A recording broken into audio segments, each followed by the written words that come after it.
Let's take a look through some of the morning's newspapers now. With us to do that is the sports writer and author of The Reign of Lionesses, Carrie Dunn, and the sports journalist, Ben Jacobs. Carrie, Ben, good to have you with us, with you in a moment for your thoughts on some of the headlines. Let's look first at the Daily Mirror, and the World Cup, of course, dominates all of them. The Mirror leads with this headline: Lioness we can. Very nice. Sunday People report that England captain Millie Bright is urging them to glory. Orders from the King, a message to the Lionesses on the front page of the Mail. Game of Our Lives is the back page of the Sun. And the Sunday Star reports on the fact that when England win, if England win, people might have a bit of a hangover.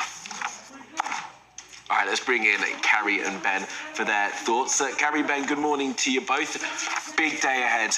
I'm starting to get a bit nervous, but not too nervous. Carrie, let's start off with you in the front page of the Mirror here, and a great picture of some of those lionesses, and I love that headline, Lioness We Can. Lioness We Can, yeah, what a brilliant compilation photo that is. Got Millie Bright there front and centre next to Lauren Hemp. You've got Nation Roars Up, heroines on as team promised game of their lives.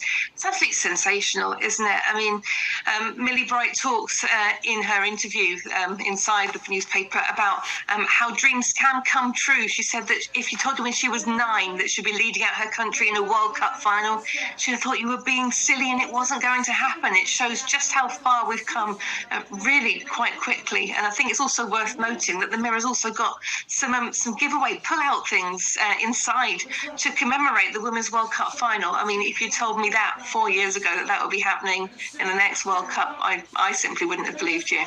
No, absolutely not. We're all having to pinch ourselves a bit at the moment, aren't we? Ben, let's bring up the Sunday People and their headline. It's got Millie Bright there in a picture there from the press conference, but also, of course, Sarina Wiegman, who, I love talking about, because what a fantastic coach, and what she has done with this group of players as well is really special.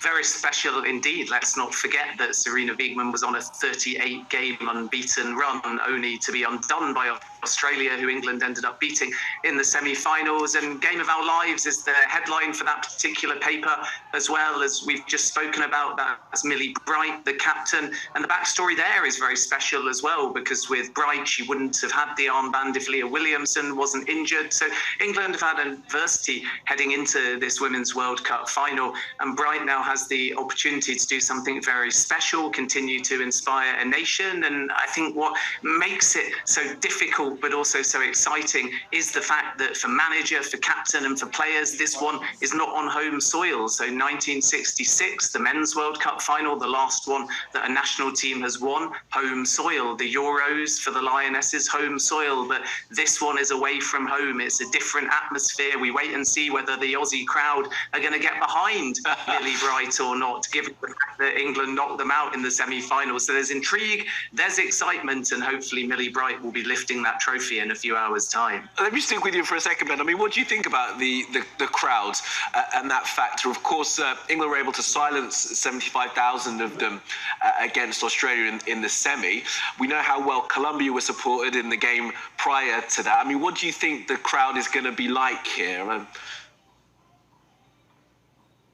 Well, I can't think of an instance in sport where an Aussie crowd has wanted England to win, whether it's football, whether it's the Ashes. But I think there's a lot of respect for the Lionesses, and I believe that we're going to have a raucous atmosphere. England are just going to have to try and treat it like any other game. Forget about that home crowd that might well be supporting Spain because England knocked them out. But this isn't about getting caught up in the occasion. That's for the fans back home. This is more about focus for England. And what's been very impressive throughout this tournament is a calmness from the Lionesses, both on and off the field. And if they stay calm, I think they can win the trophy. Yeah, I'm glad you got to that, Ben, because what this team has shown, I think, throughout this tournament is even if they're not playing amazingly well, they know how to win. And that is how you win tournaments, by perhaps not being at your best, silencing crowds and going on to achieve the goal that you set for yourself. Let's look at the Sunday Times now, if we can, Carrie. And that mention there of Ben, of the captain, of course,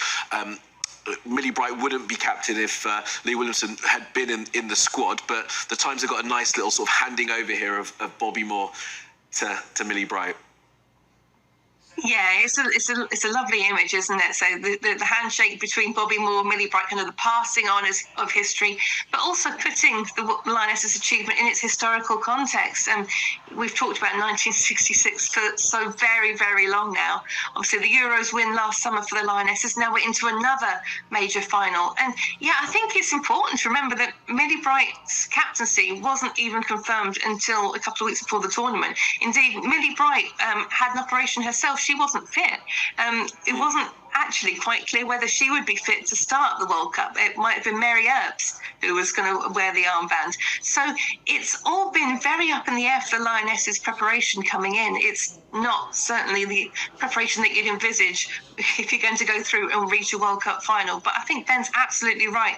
This team of Lionesses have shown that they can cope with adversity, keep themselves calm, and just get over the initial obstacle that's in front of them. And they have had a lot of obstacles put in front of them over the last 4 or 5 months en route to this final. Yeah, but they're there now, and it's just one more game for them to get through. And Ben, let's look at the front of the Mail now. And as we can see, the headline is about the King roaring them on to victory. But I want you to talk, if you can, Ben, a little bit about the fact that the President of the FA is not there, the Prime Minister has not gone to see the Lionesses in the final.